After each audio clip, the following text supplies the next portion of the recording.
Assalamualaikum warahmatullahi wabarakatuh. Alhamdulillahirabbil alamin wassalatu wassalamu ala asrofil anbiya wal mursalin wa ala alihi wa sahbihi rasulillahi ajmain.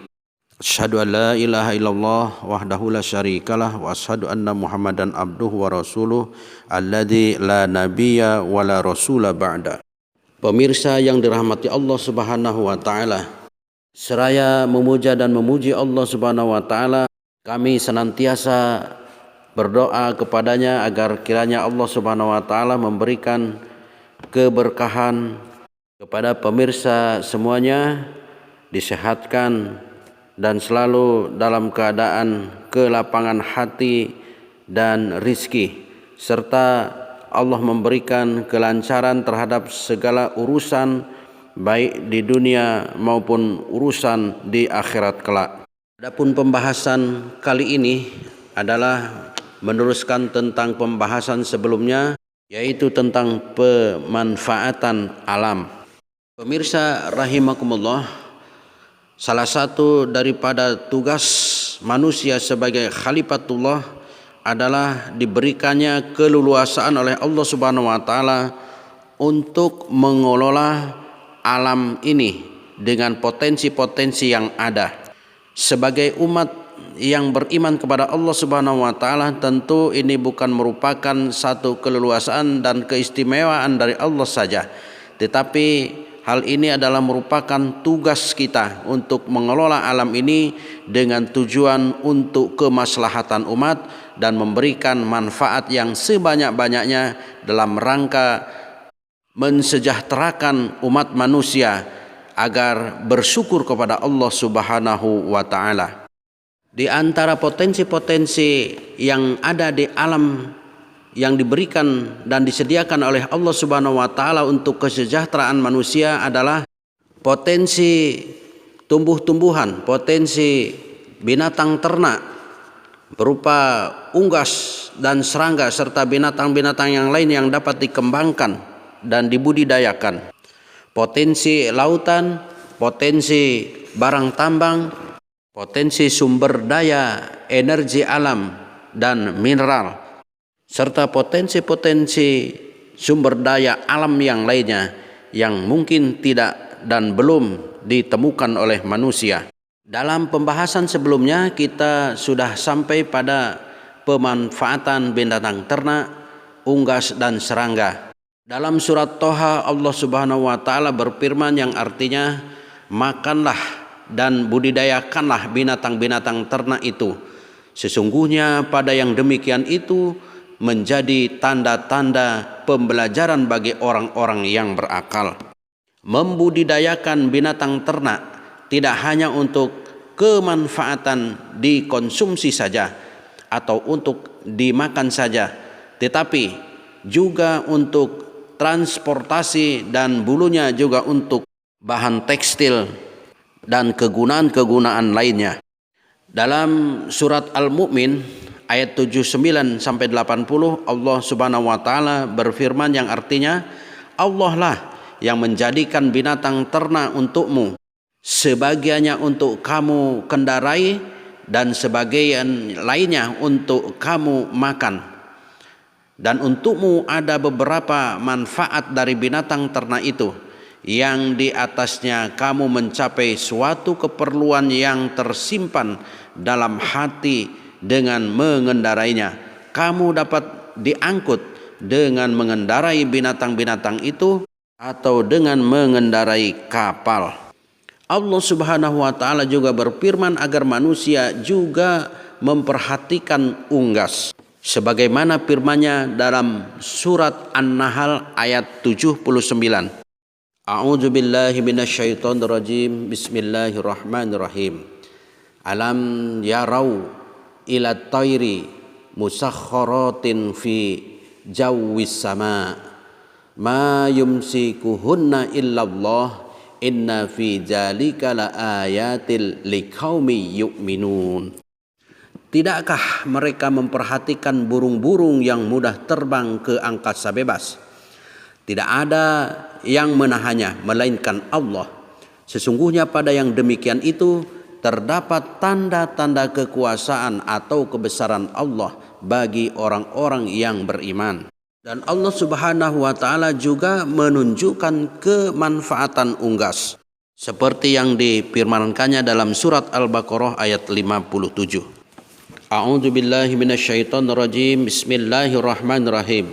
Wa dhallalna 'alaikumul ghamama wa anzalna 'alaikumul manna wa salwa. Kulu min thayyibatim ma razaqnakum wa ma zalamuna walakin kanu anfusahum yazlimun. Dan kami naungi kamu dengan awan, dan kami turunkan kepadamu makanan manna dan salwa atau burung puyuh. Makanlah dari makanan yang baik-baik itu yang telah kami berikan kepadamu. Pada burung puyuh, baik daging maupun telurnya mengandung kadar protein yang lebih besar dibanding dengan unggas yang lain, sedangkan kadar lemaknya lebih sedikit. Budidaya pemanfaatan unggas merupakan dorongan untuk mengembangkan teknologi pangan dan sebagainya, di mana melaksanakannya sama-sama di bawah nilai ilahiyah, sebagaimana melaksanakan peribadatan keagamaan. Dr. Cavelier menjelaskan para ilmuwan Prancis merasa yakin bahwa mereka telah mendapatkan suatu keberhasilan dalam cara pengobatan penyakit alergi dengan menggunakan telur-telur kecil atau burung puyuh yang telah pernah diterapkan secara tradisional di negara Cina. Demikian pula Allah Subhanahu wa taala menunjukkan potensi sumber daya alam pada serangga seperti lebah. Dalam surat An-Nahl ayat 68 dan 69 Allah Subhanahu wa taala berfirman yang artinya, dan Tuhanmu telah mewahyukan, mengilhamkan kepada lebah, buatlah sarang-sarang di bukit-bukit, di pohon-pohon, dan di tempat-tempat yang dibikin manusia. Kemudian makanlah dari bermacam-macam buah-buahan dan tempuhlah jalan Tuhanmu yang telah dimudahkan bagimu. Dari perut lebah itu keluar minuman atau madu yang bermacam-macam warnanya. Di dalamnya terdapat obat yang menyembuhkan bagi manusia. Sesungguhnya pada yang demikian itu terdapat tanda-tanda kekuasaan Allah bagi kaum yang memikirkannya. Selanjutnya adalah pemanfaatan sumber daya energi alam. Energi listrik makin luas dibutuhkan oleh setiap peralatan yang dipakai dalam kehidupan manusia.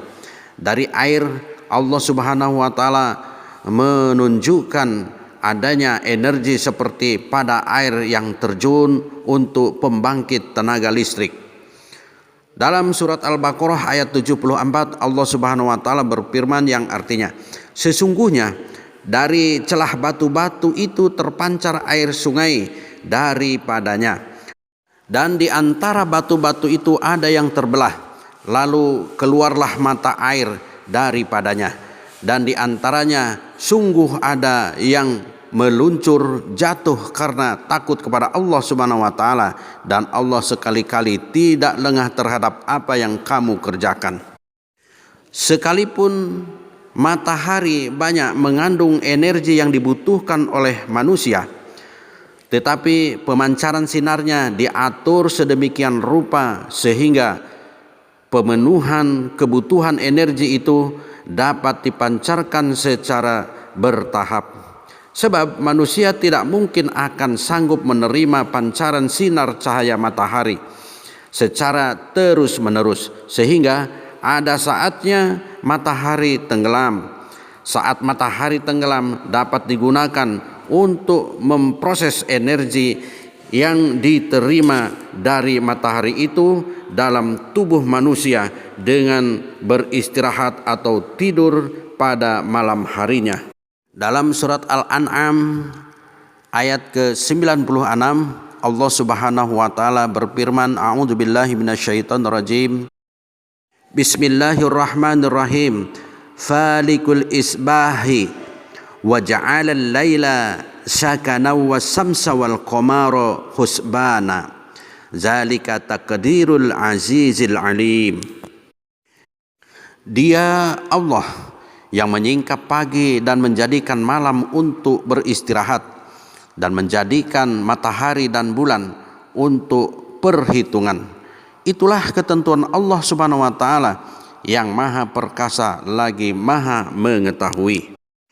Angin yang mampu menggerakkan awan sehingga menjadi gumpalan-gumpalan es kemudian turun menjadi hujan, memberi petunjuk kepada manusia akan potensi sumber daya energi alam. Banyaklah kebutuhan manusia yang bisa dipenuhi dengan energi angin seperti yang dimanfaatkan dengan kincir-kincir angin dan untuk menggerakkan bahtera. Dalam surat Asy-Syu'ara ayat 32 sampai 34 Allah Subhanahu wa taala berfirman, A'udzu billahi minasyaitonir rajim. Bismillahirrahmanirrahim. Fa'alqa 'asahu fa idza hiya su'banum mubin wa naja'a yadahu fa idza hiya baydha'u lin-nadirin. Qala lil mala'i haulahu inna hadza lasahirun alim. Dan di antara tanda-tanda kekuasaannya ialah kapal-kapal yang berlayar di laut seperti gunung-gunung. Jika dia menghendaki didiamkannya angin itu, maka jadilah kapal-kapal itu berhenti terapung-apung di permukaan laut.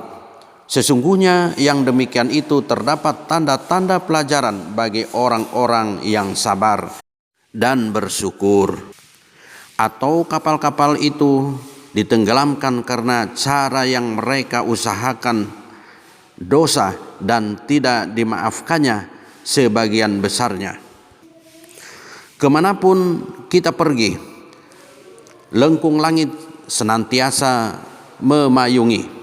Bumi yang kita pijak sesungguhnya tidak lebih dari sebutir pasir yang bertebaran di angkasa raya. Bumi ini bersama bermiliar bintang dan planet bergerak dalam keseimbangan yang menakjubkan. Allah Subhanahu wa taala yang maha mencipta dan maha mengatur, kekuasaannya meliputi seluruh alam. Semua yang ada di langit dan di bumi, yang syahadah maupun yang gaib, tunduk dalam genggamannya. Manusia sebagai makhluk pilihannya yang dimuliakan. Sungguh ironis bila ingkar dan tidak bersyukur kepada Allah, maka nikmat Allah Subhanahu wa taala manakah yang engkau dustakan? Wallahu a'lamu bishawab. Assalamualaikum warahmatullahi wabarakatuh.